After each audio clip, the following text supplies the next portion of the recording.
To say that Nightreign's first paid DLC has gone down controversially with the community would be an understatement. A mixed rating on Steam is well-worn territory for FromSoftware, see Shadow of the Erdtree, but making a case for the Forsaken Hollows is more challenging. When your player base has spent months on a game that's relatively compact and streamlined compared to its main predecessor, is complimentary really enough? That certainly depends, but if you like Nightreign and its gameplay loop, it's certainly worth picking up. The story is fairly straightforward. After unlocking a door behind the Jar Merchant, you're transported to a realm to fight the mysterious Dreglord. The Dreglord, for rightful reasons, hates all of you and wants to smash the knight. Once you die, and you will die, it's back to the Round Table Hold, touching base with your new Nightfarer allies, and venturing out to slay the creature. In typical FromSoft fashion, there's lore explaining what the Dreglord is, how the Scholar and Undertaker found the Round Table Hold, and so on.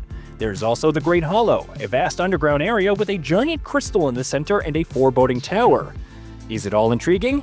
Sure, but it's all fairly inconsequential in the grand scheme of the quest. Very little pomp and circumstance, for better or worse, but at least we can get into the actual meat of the new content. Terms and conditions may apply to the new part, though. New Day 1 and Day 2 bosses like the Dancing Lion, Death Knights, everyone's favorite Great Red Bear, which actually had me screaming, "What is that range?" at one point. They're all here, as challenging as you remember. Did you miss Moog and his Nihil countdown? Well, he's here as well, and the fight actually has more mechanics to accommodate 3 players. And while the Demon Prince remains virtually the same as in Dark Souls 3, The Ringed City, Artorias from the Dark Souls 1 DLC is completely revamped, and a huge menace to deal with. There are also 3 new invasion events, and here's where things get a bit shaky. Gladius sets the air ablaze, slowly depleting your health until you find and slay each of its bodies. Caligo manifests an icy fog and takes a snooze.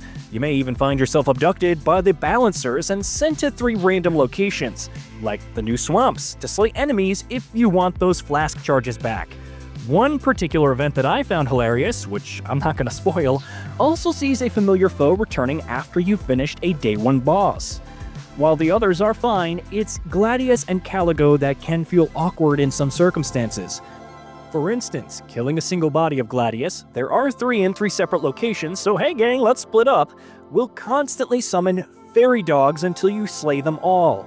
If you suddenly decide for whatever reason not to finish him, then these dogs will keep assaulting you, and their damage is really no joke.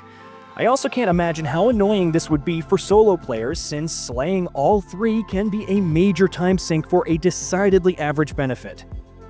Caligo is equally annoying, but in a hilarious way. If he spawns in the Great Hollow, you can see very little, so if you suddenly hit the Spirit Spring jump from the big crystal in the middle, good luck knowing where to land, and enjoy the frame rate drops as a cherry on top. And that brings us to the new Shifting Earth/map itself, which is absolutely gorgeous. At first, the atmosphere felt akin to Sophia River from the original Elden Ring, but with some more verticality, a la the Land of Shadow. However, it's still very much a Shifting Earth in terms of objectives, as you need to resonate with 4 giant crystals to tackle the mysterious tower without incurring the crystal's curse. The tower itself is another incredible point of interest, packed with challenging bosses and a fitting reward at the top. Initially, however, it can be awkward to traverse. It's designed around the giant crystal in the center, which has limited paths to reach and plenty of margins for error. Sure, watching a teammate leap into the abyss because they didn't realize that the fallen crystal pillar wasn't a bridge is funny, but rolling off an edge while fighting a rune bear or getting engulfed by the Night's Tide while fruitlessly trying to clamber up a cliff? Not so much. You would think that an area with Shadow of the Erdtree-style verticality would be child's play with Nightrein's traversal. However, the Great Hollow is adjusted accordingly, ensuring that you're venturing along the intended pathways, which is a nice way of saying that you'd better know where you're going. As frustrating as it is initially, I grew fonder of the map over time. And while you could argue that much of that ties into the optimized route, the same holds for Limveld.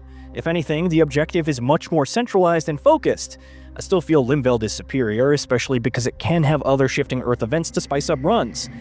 By comparison, having to fulfill the same objective loop in the Great Hollow can get a little dull, especially since it's one that easily spans both nights rather than one. Then there are the new Nightfarers, who are, in a word, busted. And in another, fun. I spent most of my time as the Undertaker, who can increase toughness with her ability and wail on fools without backing down. Her ultimate is very satisfying, even more so when other players use theirs, since you gain a free ultimate use for a short duration.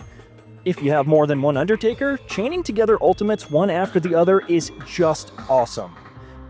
While I haven't had too much time on the Scholar, I can confirm that he's just as essential, if not more so.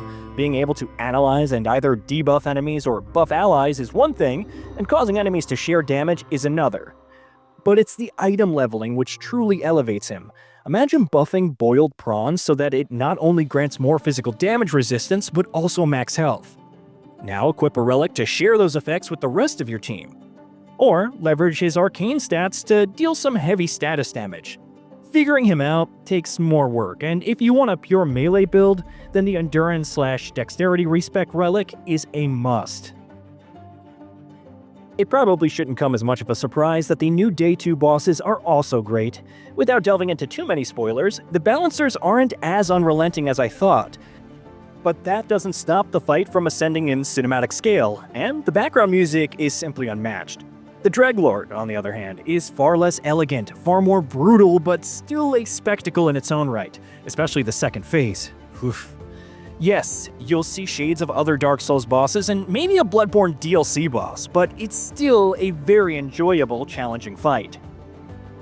However, the problems with the DLC can't be understated, starting with its very nature as a paid add-on. The expeditions to hunt the Balancers and the Dreadlord are separate from the base game, and non-DLC owners can't match with those who own it. If you're new to the game and want to run through the original Night Lords, there will be fewer players matching for them by default.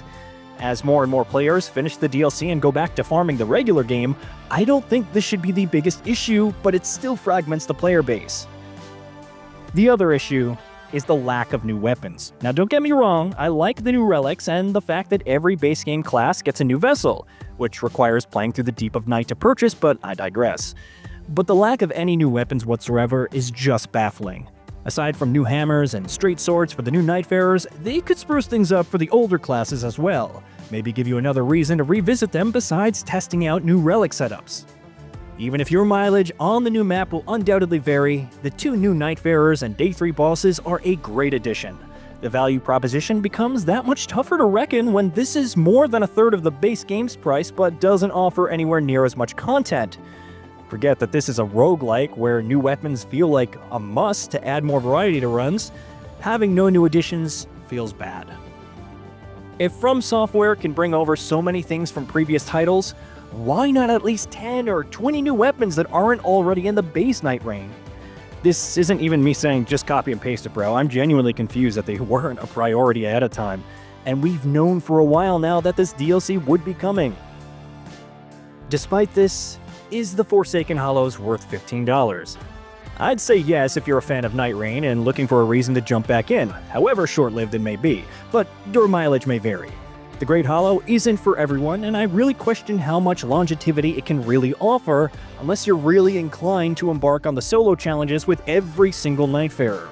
Overall, the DLC feels like a good addition, but FromSoftware's post-launch updates will have to do some heavy lifting to make it truly worthwhile.